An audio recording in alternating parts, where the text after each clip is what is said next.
गेले 2 महिने आम्ही सातत्याने सांगत आहे की नालेसफाई नीट झालेली नाहीये। 2 महिने आम्ही सातत्याने सांगत आहे की मॉन्सूनच्या बैठका असतात त्या महापालिकेने घेतल्या नाहीयेत आणि स्वतःला इन्फ्रामॅन बोलणारे, स्वतःला विजनरी बोलणारे आज कुठे आहेत? जे ग्रीन कार्पेट घालून सगळीकडे नालेसफाईला पाणीला जात होते ते गायब कुठे आहेत? हा एक प्रश्न आहेच।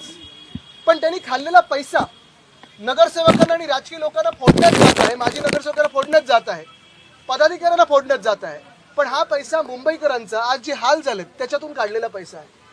आपण पाहिलं असेल आज मेट्रोमध्ये, आपण मेट्रो 3 जे आता मला वाटतं 1-1.5 महिन्यापूर्वी उद्घाटन झालं ज्या स्टेशनचं, 2 आठवडे बरोबर, आणि 2 आठवडे झाले नाहीये तिथे आता आपल्याला आतही जाऊ देत नाहीये, जणू काही इमर्जन्सी लावलेली आहे।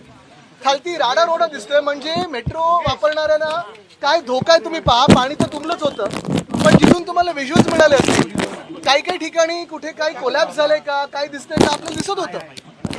हे अशी हालत तिथे आता आपण पाहतो। हिंदमाता 2022 साली आम्ही फ्लड फ्री केलं होतं।